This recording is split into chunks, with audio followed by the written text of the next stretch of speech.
Life coach, la femme qui a l'assurance en elle.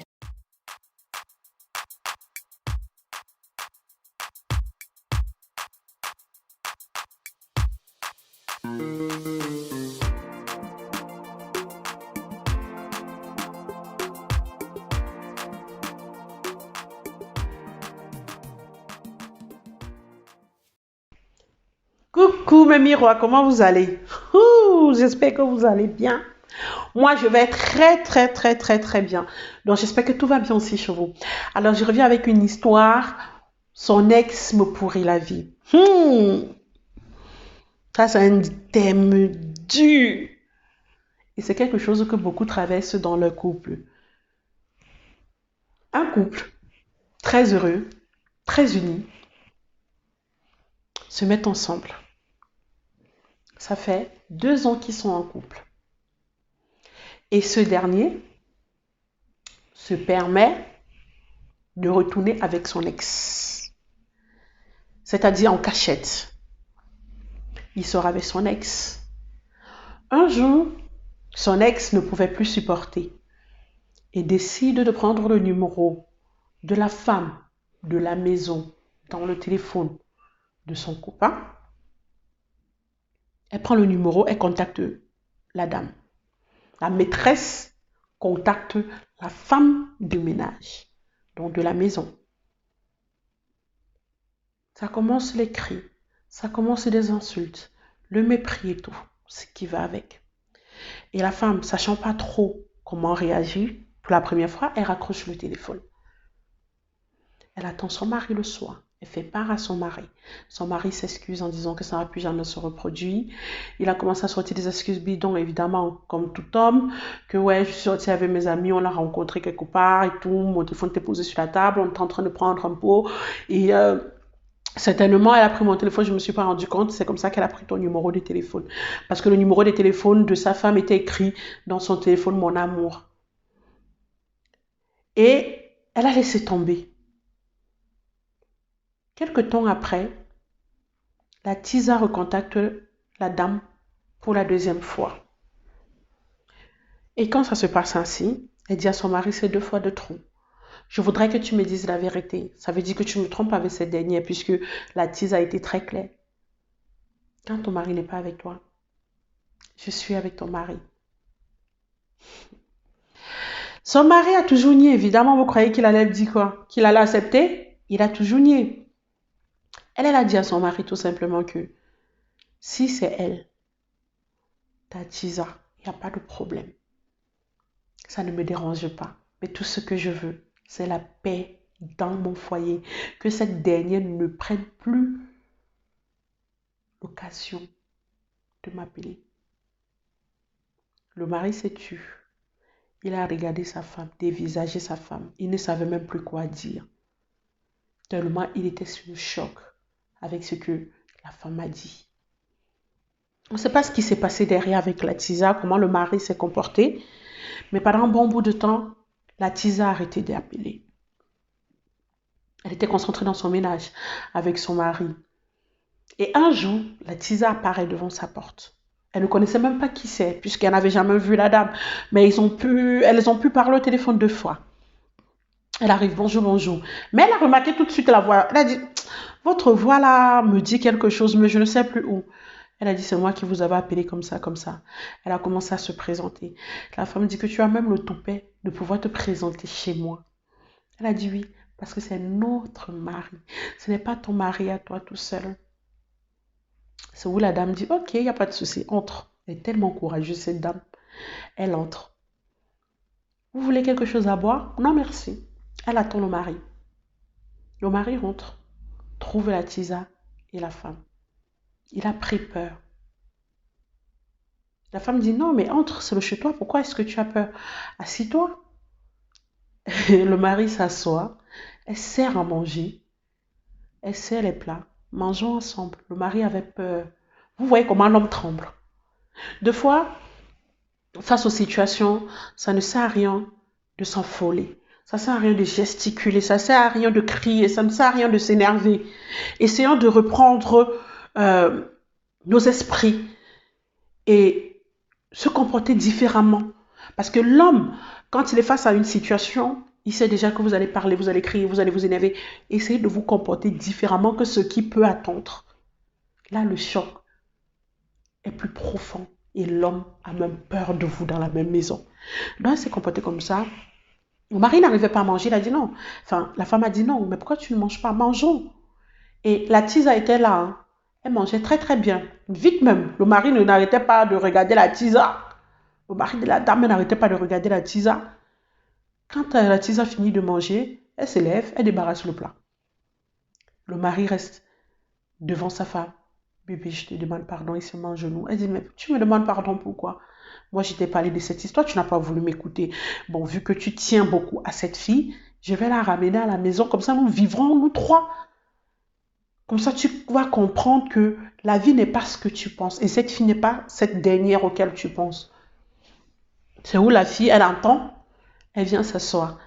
Elle dit, je suis sa femme au même titre que toi. Je suis enceinte de lui. Elle a dit, mes félicitations si tu es enceinte de mon mari. Mais sache une chose, je ne laisserai jamais mon mari pour toi. Cette histoire s'est passée en Afrique. Hein. Ça paraît fausse. Parce que moi-même, quand la femme m'a raconté son histoire, j'ai dit non, c'est pas vrai. Mais c'est une histoire réelle. Et la personne même qui a vécu cette scène m'a confirmé. Celle qui était là et qui a vécu aussi la scène m'a confirmé et la femme était là. La femme aussi, quand elle m'a expliqué, c'est tellement... En fait, je ne parvenais pas à y croire. Pour moi, c'était que du n'importe quoi qu'elle me racontait. Et il y a une personne qui m'a contacté encore pour mettre la pluie en disant que non, non, non, non, non, non.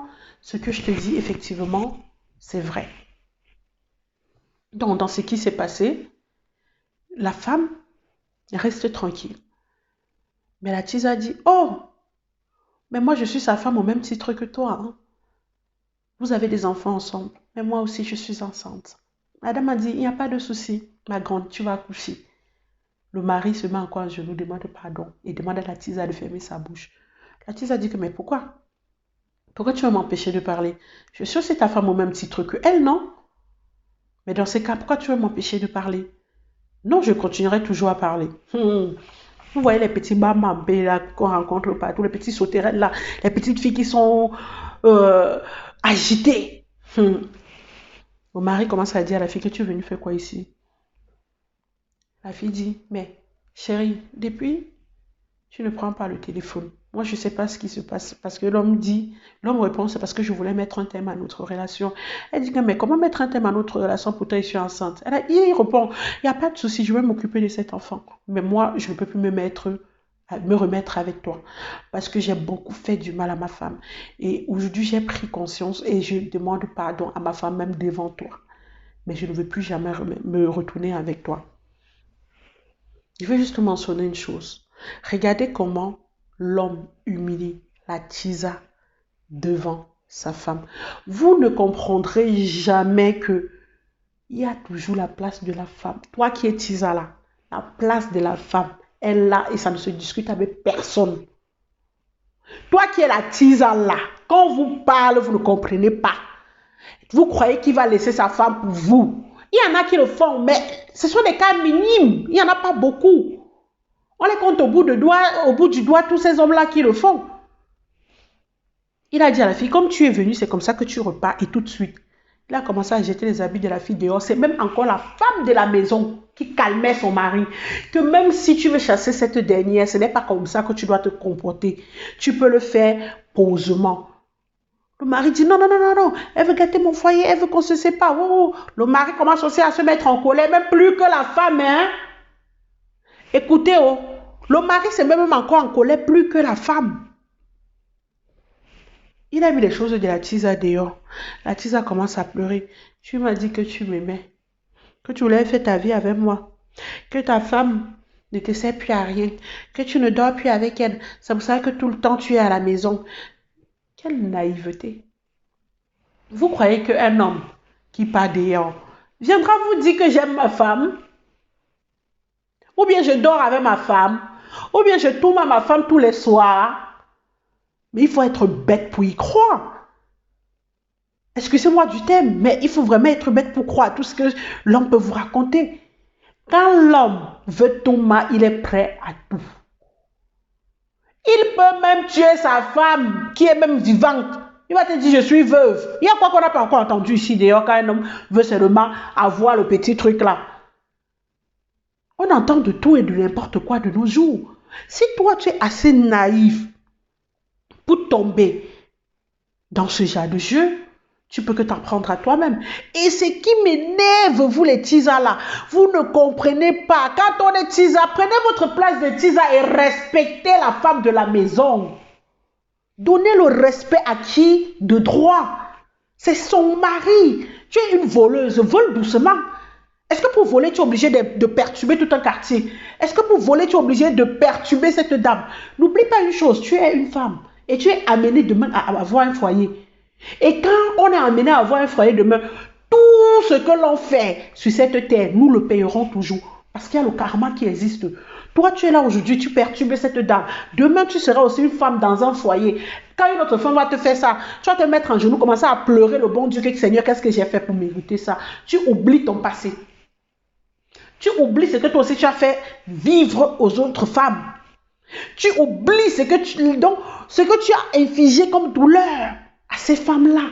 Mais tu plies, tu fléchis tes genoux au sol, tu demandes que Seigneur, qu'est-ce que j'ai fait? Mais arrêtons à un moment donné.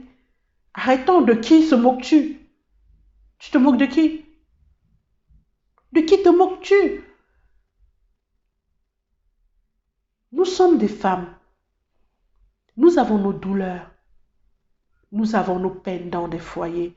Mais je dis toujours, c'est malheureux, très très malheureux de voir que c'est une autre femme qui inflige cette douleur à une autre femme. Parce que étant une femme, nous sommes des mères. Étant femme, nous sommes des sœurs. Donc nous savons ce que c'est que la douleur qu'on peut endurer dans un foyer.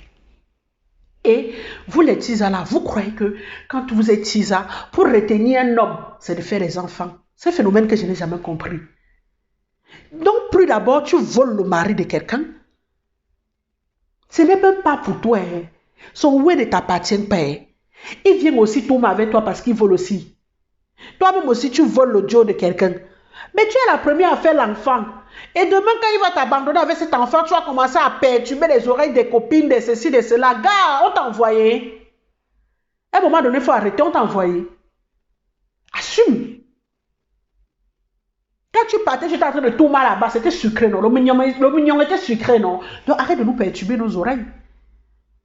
Assume ton enfant. Tu pleures sur tous les toits, je vais faire comment avec cet enfant-là? Quand vous-même vous contactez souvent les gens pour expliquer vos histoires-là, vous voulez même des fois qu'on vous dise quoi? Qu'on vous conseille quoi? Tu as fauté, tu as merdé. Mais prends ton mal en patience et reconstruis-toi. Tu as merdé. Vous avez eu un enfant qui s'occupe ou qui ne s'occupe pas, ma soeur. Le nombre d'argent qu'il t'a déjà donné là. Donc tu n'as rien fait avec. Tu as seulement pris, tu as mangé. Tu n'as pas pu ouvrir un magasin. Tu n'as pas pu investir dans quoi que ce soit. C'est ça qui vous tue, vous les tisas. Parce que vous n'êtes même pas assez intelligente. Quand vous sortez avec les hommes mariés là, vous croyez que l'argent là, ça viendra tous les jours, non? Vous ne pouvez pas vous imaginer que l'argent là peut finir un jour. Non, c'est toujours une source de revenus ces hommes là pour vous. Le jour que ça finit, vous avez que vos yeux pour pleurer. Parce que vous n'avez même pas eu le temps d'investir quoi que ce soit. Et un homme conscient, un vrai homme, gars, il ne te donne jamais une somme d'argent que tu peux investir. Il va toujours te donner les miettes parce qu'il veut que tu dépendes de lui. Je ne sais pas comment vous allez arrêter cette mentalité et comprendre les choses pour pouvoir mieux avancer demain. Toi, la tisane, quand ça se passe comme ça, là, pardon, hein, pleure en silence. Nous sommes fatigués. Pleure en silence. Parce que moi-même, en tant que femme, là, je n'aimerais pas demain que mon mari se comporte comme ça et que je vive ça dans un foyer. Pardon.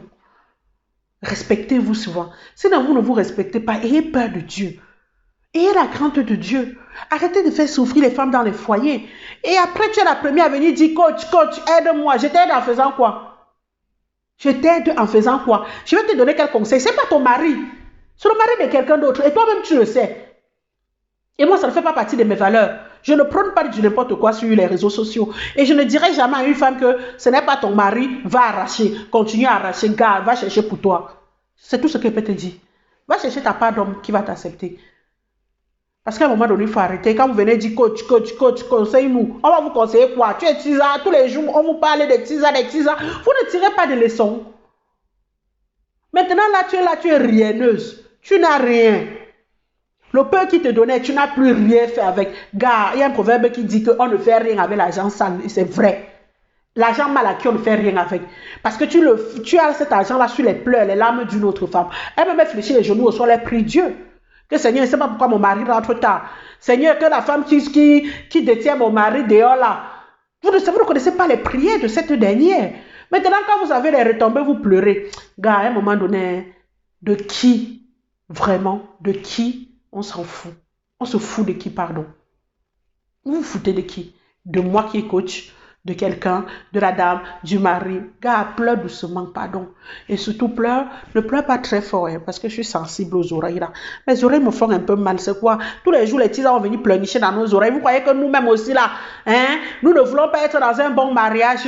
On est dans un mariage, on souffre, parce que vous les tisans là, vous prenez nos maris dehors. Ce n'est même pas qu'on ne sait même pas s'occuper d'un homme. Hein. On s'occupe très très bien de nos maris, mais on ne sait pas comment vous faites. Il y a toujours les catégories d'hommes là, que même si tu les fais n'importe quoi dans la maison, ils vont toujours partir ailleurs. C'est comme on dit toujours, l'homme est un mal nécessaire, on ne peut pas vivre sans l'homme. Mais à un moment donné, il faut arrêter. Toi qui es tisa là, mets-toi à la place de celle qui est à la maison. Et quand tu viens pleurer que coach, aide-moi, je vais te dire quoi? Que va arracher le mari? Que je vais te dire que quoi? Gars, prends ton mal à patience. Vous croyez toujours que l'enfant retient l'homme, non? Continuez toujours à coucher. Vous allez avoir 100 000 enfants, l'homme va toujours partir. Vous allez avoir 200 000 enfants, mais l'homme va toujours partir. Tant que vous restez là, toujours derrière, vous ne vous servez pas de leçons. Rien ne vous sert de leçon. Je parle meilleur au français élastique. Rien ne vous sert de leçon.